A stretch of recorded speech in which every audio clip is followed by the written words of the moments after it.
at CentralIllinoisOutdoors.com. Send us your story, send us your pick. CentralIllinoisOutdoors.com and the Catch of the Week, brought to you by Archer's Alley, North 22nd Street in Decatur.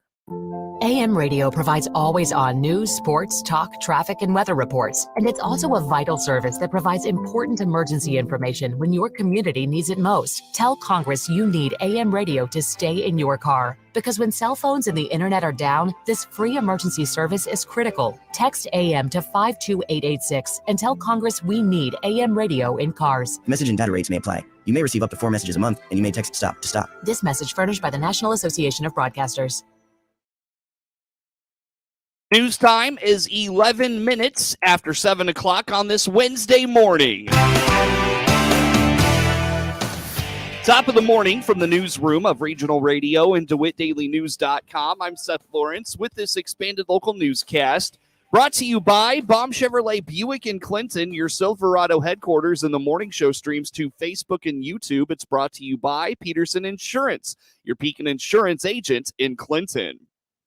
Last week, it was announced Navigator CO2 was withdrawing its application to build a carbon dioxide pipeline through Illinois, part of a 1,000-mile-plus pipeline that would stretch through parts of the Midwest. On the WHOW Morning Show Tuesday, DeWitt County Board Chair Dan Matthews told Regional Radio, it appears after a couple of years of anticipation of the project coming through DeWitt County, that isn't happening at this time. We did find out within the last week or so that Navigator has pulled out their project really all across, 3 states. We found out they did not get their permitting in South Dakota or Iowa, so they certainly can't get their pipeline to Illinois if they can't get through the 2 states and bring the CO2, this direction to put in wells.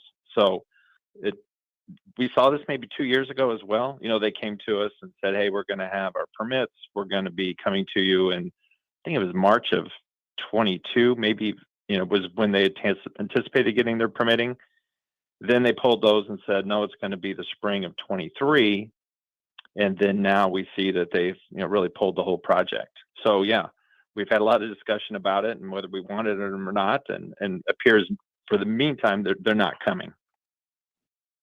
According to Matthews, the board's discussions around carbon capture in the county are on hold. However, he is hearing there could be applications still for carbon capture wells in DeWitt County. I think that's just on hold for right now. As far as the CO2 wells, as you said, we did have some discussion at the last meeting in September that we were going to kind of revisit it and try to learn more about it. So I think that's not something we're going to forget about. We're going to continue to have those discussions. There is some talk that maybe they're still moving forward with getting some of the well sites approved.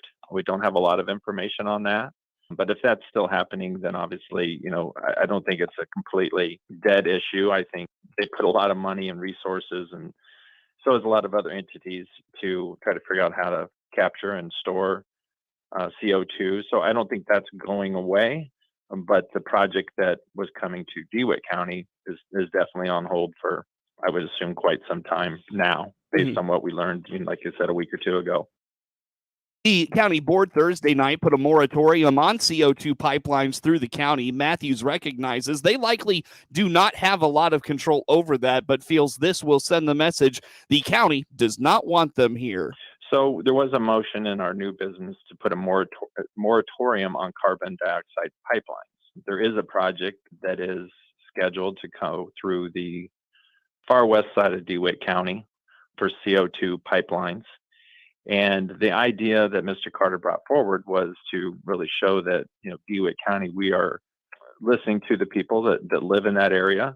And again, a lot of other counties, including Sangamon County, have moratoriums on pipelines at the present time. And so Mr. Carter wanted to do the same thing. However, a lot of discussion back and forth.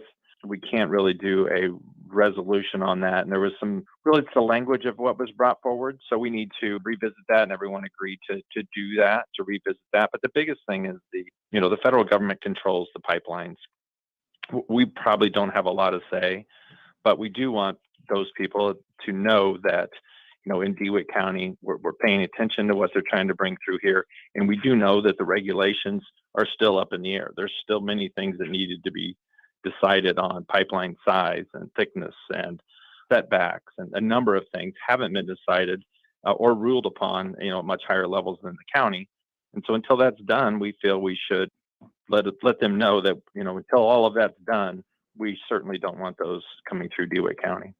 Matthews believes the CO2 pipeline issue is playing out a lot like wind did early on, where there appeared to be some momentum, then it went away for a time, and it could return down the road.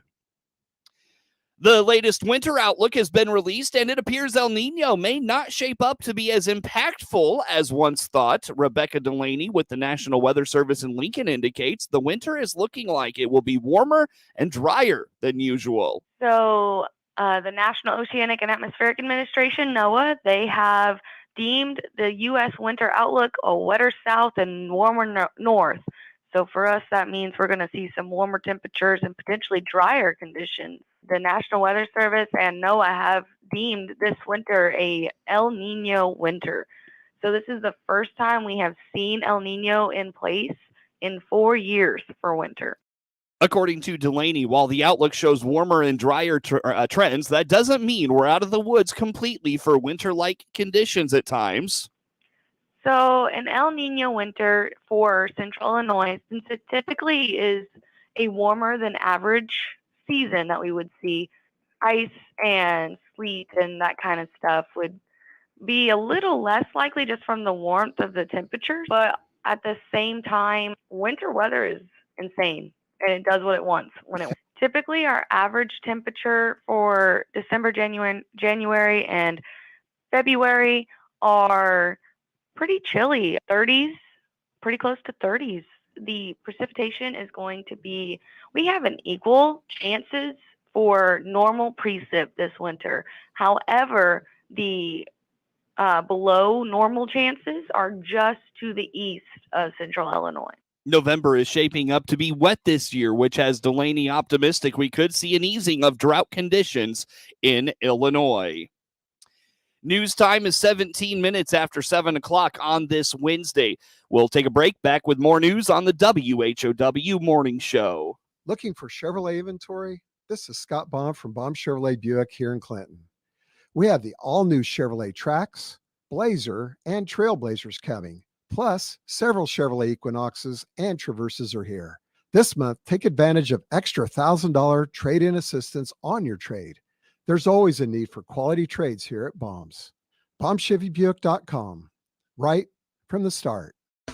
Central Illinois' leading online source for local news, police blotter, for the record information, obituaries, and more is DeWittDailyNews.com. Since 2008, DeWittDailyNews.com has delivered fresh, online content to internet readers. From the City Council, to School Board, to the County Board, and more, DeWittDailyNews.com covers the local news you expect from the area's #1 local news source, and it's all absolutely free. Now you have even more ways to access DeWittDailyNews.com. Whether you're at your desktop, laptop, tablet, iPhone, or smartphone, DeWittDailyNews.com is delivered to all those platforms. That's right. It's even there on your iPhone and smartphone. The same local news, weather, and sports that's on the full-size edition is on your iPhone and smartphone just by going to DeWittDailyNews.com. If you haven't tried it, why don't you? Go to Central Illinois' leading online source for local news, police blotter, for the record information, obituaries, and more on your desktop, laptop, iPhone, or smartphone, DeWittDailyNews.com. Are you a good listener? Has anyone ever accused you of being a problem solver? Do you get a thrill out of having people say yes to you? If so, the Miller Media Group would like to talk to you. Here at the Miller Media Group, we have a ton of fun helping businesses grow, and we could use some more help. So if you or someone you know has marketing and advertising experience or any of the previously mentioned skills and wants the opportunity to earn with commissions over $50,000 a year, send your resume to sales@randyradio.com. That's sales@randyradio.com. The Miller Media Group is an equal opportunity employer. Central Illinois' most listened to agricultural radio station, WHOW, provides the latest farm news online. By directing your browser to IllinoisFarmRadio.com on your favorite electronic device, you'll find the guest list for this week's WHOW morning and noon farm shows, the latest commodity prices, and farm news from the USDA, Illinois Department of Ag, Illinois Farm Bureau, and more. Bookmark this URL on your favorite device, IllinoisFarmRadio.com, IllinoisFarmRadio.com, and be in the know. News time, 20 minutes after 7 o'clock on this Wednesday. Again, I'm Seth Lawrence with you folks today for this expanded local newscast. Illinois Farm Bureau has rolled out a rural development grant program. A total of $25,000 to $30,000 will be awarded under the pilot project. There is no minimum or maximum grant amounts, but the intent is to award multiple grants. What we are really asking the county farm bureaus to do is to kind of what we've done in some other areas too, but it's to develop partnerships with the organizations, whether that be local government organizations, economic development, entities like that in their community, to develop partnerships with them to look at where an investment in particular projects would make an impact in that community around either quality of life or economic development. And so we're not necessarily asking the county farm bureaus to have to lead the project, but we do want to make sure that they're supportive of and engaged with that project. And so a lot of that is them having some conversations with local government officials or economic development entities, those types of groups in their community, and figuring what type of projects might be an impact or impactful or fit the needs in their community. And so, those projects could vary from community to community. We're defining it very broadly because we know that it's a learning process this year, and we want to figure out what's going to work best. But again, we're looking for projects that meet a need around quality of life or economic development. And so some examples of that could range from something that helps with attracting businesses or encouraging entrepreneurship. It could be something around some infrastructure, maybe sidewalks or other things like that. It could be something connected to broadband. It could be things that maybe impact healthcare, recreation, tourism, maybe even some housing or beautification of the community, maybe something with emergency services. So it can be a pretty broad range. The big thing is that we want it to be a collaboration between the County Farm Bureau and their community or their county. And we want to make sure that it does impact the quality of life or an economic aspect of that for the community. And then ultimately, too, we want to make sure that it's going to benefit our Farm Bureau members as well as other residents in that community that's going to be impactful for them. That is Illinois Farm Bureau Associate Director of Local Government, Ryan Tate, who says more information is available at ilfb.org/rdgrants. Ameren, Illinois is making smart thermostats available to customers for free this fall.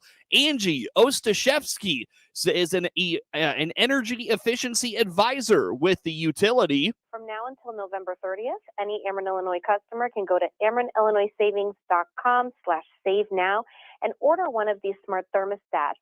And if you're not familiar with what that is, it's very similar to the programmable thermostats, except you don't have to stand at the unit and press all the tiny buttons to set your schedule. You can actually connect to it with Wi-Fi.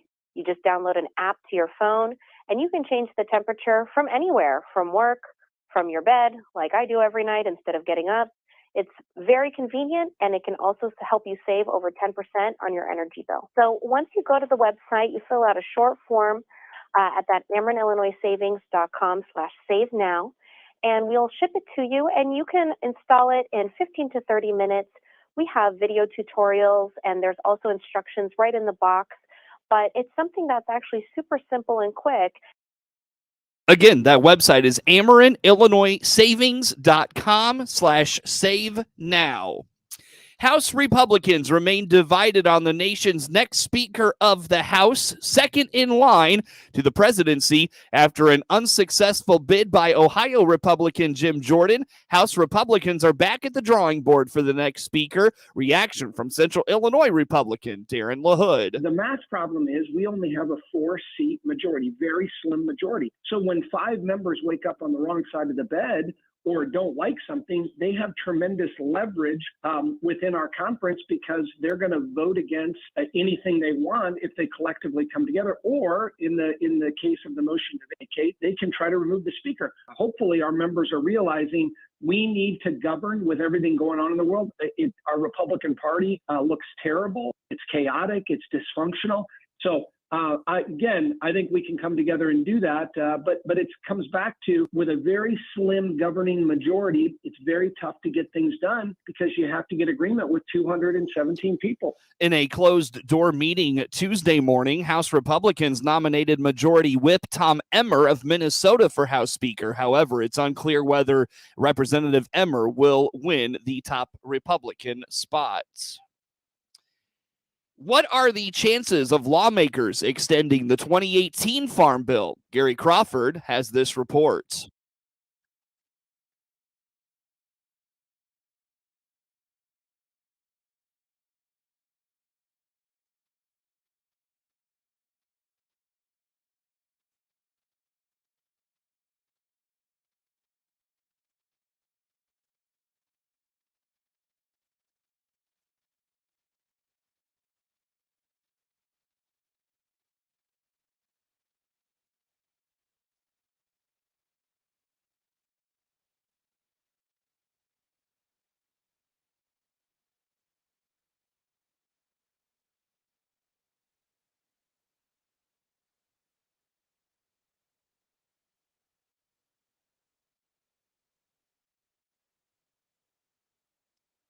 New farm credit system rules will put more emphasis on young, beginning, and small farmers. Gary Crawford has this report.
News time is 29 minutes after 7 o'clock on this Wednesday. Coverage of news is brought to you by Baum Chevrolet Buick in Clinton, your Silverado headquarters, and the morning show streams to Facebook and YouTube. Brought to you by Peterson Insurance, your Pekin Insurance agents in Clinton.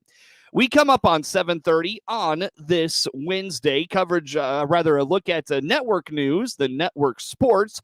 Local sports comes your way next. Big news for the Clinton Maroons football program. It will impact their first-round Class 3A high school football game on Saturday when the Maroons travel to Sullivan, Okaw Valley. We also continue a look back at our Saturday night high school football playoff show, hearing from a couple more coaches that we talked to on Saturday evening. That and more in sports.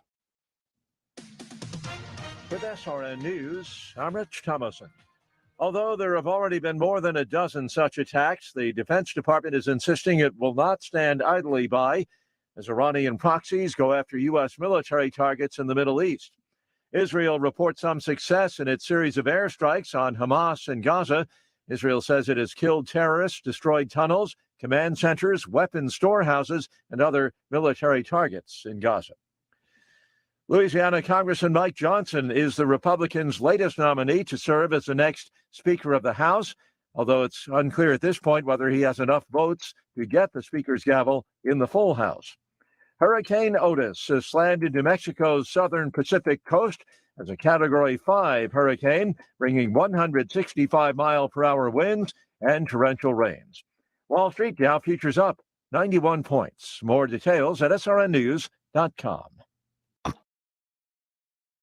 With SRN Sports, I'm Michael Harrington. Let's start with Major League Baseball playoff action last night, and the Diamondbacks punched their ticket to the World Series, outlasting the Phillies last night.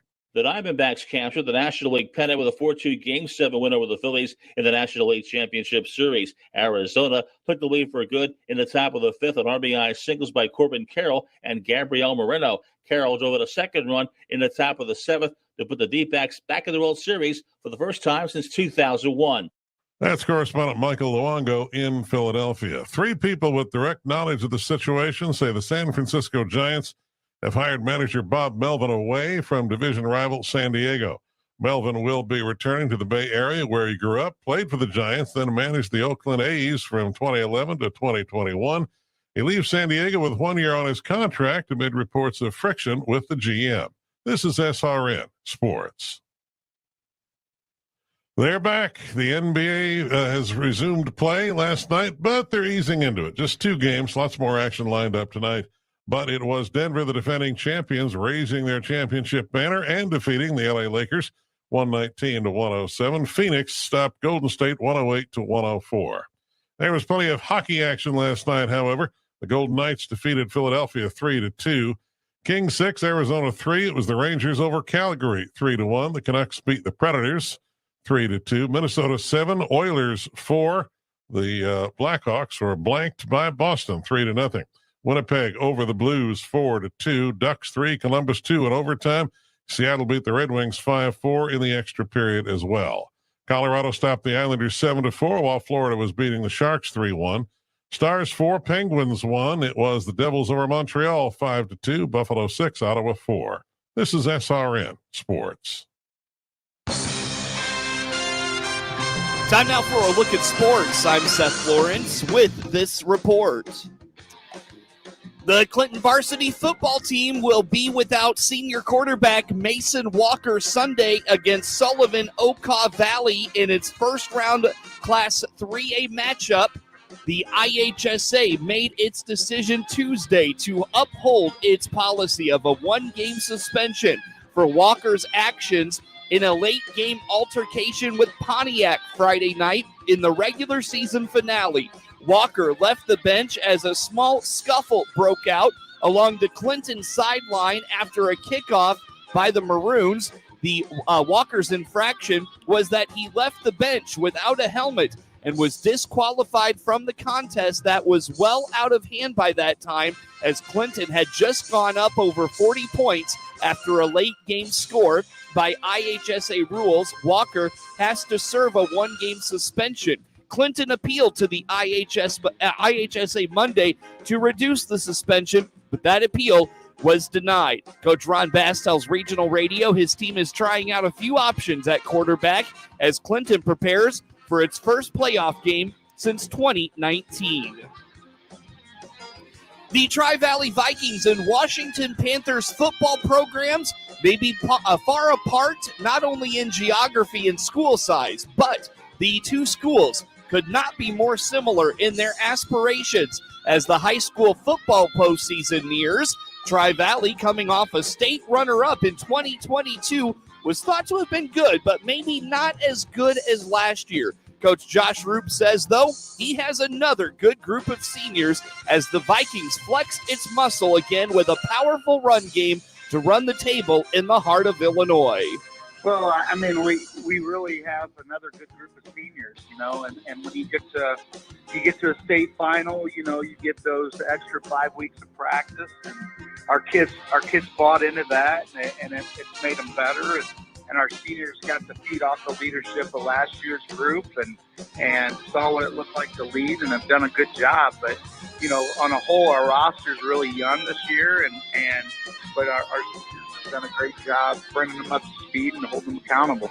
Well, we run the ball. I mean, we run the ball year in, year out, and, our offensive line has done a great job coming together as a unit this year, and then we're led in rushing by junior Cole Klein, who's at 1,300 yards rushing, and then we've got a quarterback in Nick Trowgett, who's the senior leader, has done a really good job passing the ball. Kate Danko at wide receiver has led us in receiving this year when we've thrown it, and so, yeah, I'm excited about this group.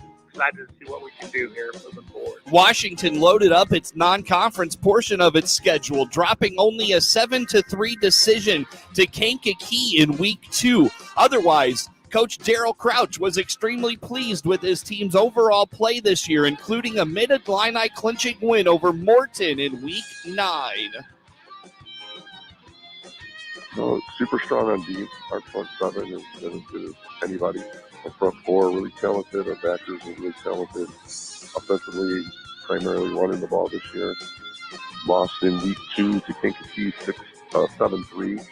Went up 3-0, kicked off, and they ran a kickoff back. So the defense has been super stingy on points this whole season. So we kind of hung our hat on that. They set us up with a strong running back in Kana McQuarrie. It's been a great year, especially last year, to be able to finish off conference champs last night. Special. So we run a lot of midline. We'll run a little bit of options, dive options. Last night we had a couple of great ones out of that, and then ISO and power, and then play action a little bit off that. For the Vikings, their non-conference slate ended up being very strong. Coach Root points to its Week 1 matchup with Warrensburg-Latham as a good test for his team. Then it's Week 3 win over Clinton as well. I felt like, Warrensburg was one of the more physical teams we played all year. My staff, they said, I think down the road we're going to realize that, that was a pretty solid group, physically that we played Week 1, and we were able to get by them. And then, Coach Bass was doing a great job turning the Clinton program around over there and played them Week 2. And, we had a good game there, and obviously ended up being a 3A qualifier. So that was a solid pickup in our non-conference. And then I just feel like year in, year out, the HOI that prepares us for the postseason. And so we've gone through the big school side of the HOI, and we're able to come out on top and undefeated. So our kids are pretty excited about that, but we know come Monday records and what you've done to have it no longer matter, and we're 0-0, and the teams that get better this time of year are the teams that survive in advance. So that's what we're focused on. Well, defense wins. I mean, at this time of year, running the ball, limiting turnovers, and then playing really good defense.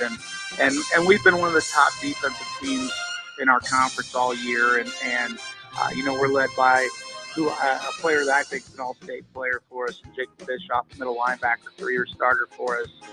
And, we've got some pretty good kids on that side of the ball. So, we got to shore up our defense and make sure that at some point we're able to win a low-scoring game, and because that happens this time of year. So that's what we're going to focus on next week.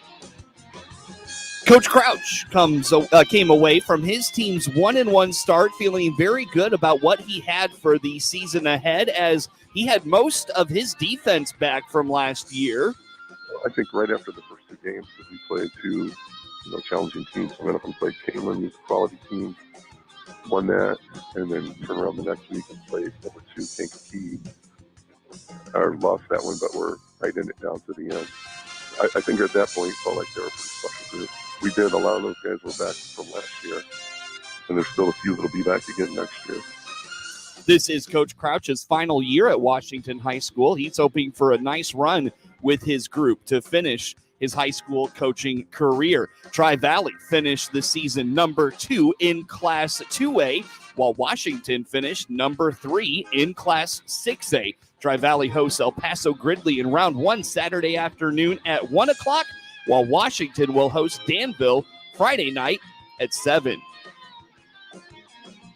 Matthew Poitras and Trent Frederick scored 56 seconds apart in the third period, and the Boston Bruins beat the Chicago Blackhawks 3-0 Tuesday night to match the best start in franchise history. Pavel Zacha scored for Boston, which began their trip with wins at San Jose, LA, and Anaheim. Jerry Swayman had 23 saves in his 10th career shutout. The Bruins moved to 6-0 in the franchise's centennial season. Boston also won its first 6 games of the 37-38 season. Peter Mrazek had 40 stops for Chicago in its third straight loss. The Blackhawks also lost to the Bruins on October 11th, falling 3-1 in Boston. Chicago, though, appeared to jump out in front on Connor Bedard's power play goal. With 6:45 left in the first, Boston defenseman Charlie Coyle passed the puck right to Bedard, who beat Swayman with a rocket from the slot, but it was waved off after an offside challenge by Montgomery, and the United Center crowd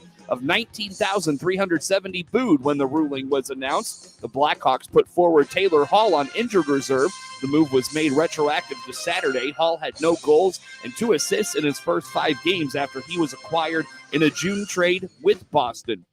The Blackhawks visit the Vegas Golden Knights on Friday night. Connor Hellebuck stopped 18 of 20 shots to lead the Winnipeg Jets to a 4-2 victory over the St. Louis Blues Tuesday night. Kyle Connor, Mason Appleton, and David Gustafsson scored for the Jets. Morgan Barons added an empty netter with 1:10 left. Robert Thomas and Pavel Buchnevich scored for St. Louis. Netminder Jordan Bennington had 26 saves on 29 shots for the Blues. Thomas pulled St. Louis within a goal on Bennington, with Bennington pulled for an extra skater at 3:33 left in the game. The Blues are at Calgary Thursday night in the second game of a 4-game road trip. Get the latest in sports anytime from your computer or mobile device at DeWittDailyNews.com. This is staff meteorologist Jennifer Wojcicki with your regional radio forecast. Overcast skies today with scattered rain showers likely. Highs around 73. Southerly winds 10 to 20 miles per hour. Slight chance for scattered rain showers. Tonight, lows level off around 62. Overcast. Chance for scattered rain showers again. Tomorrow, high temperatures reach up to 77. Cloudy. Hear weather twice an hour or online anytime at DeWittDailyNews.com. Currently, it's 60. From the Country Financial Studio, I'm Rita Frazier. This is the RFD Livestock Report. Cody Hanold is with Hanold Auctioneering. We talk with Cody about the cattle markets. Cody works 2 cattle sales weekly late in the week. We talked with Cody on Tuesday after a rough day in the futures market. Watched the board close yesterday, you know, that things are a little rough right now. I mean, the markets are still good, don't get me wrong. But, you know, we were down the limit yesterday on both live cattle and feeder cattle, which opens us up to new limits up or down today. I go to Kelowna, Iowa on Thursdays. I sell the livestock market up there every Thursday. And then I also go to Eastern Missouri Commission Company in Bowling Green, Missouri on Fridays. So travel about 900 miles in a couple days there, but it's what I love doing. You know, they're both family owned, run markets, very good markets, just great people to work for. I talked about the futures yesterday. Let's go back then to late last week. What kind of cattle, what kind of prices were you seeing late last week? And then again, how does that translate into what you might see in the week ahead? Last week, actually, Kelowna is a particularly large fat cattle market. With all the corn and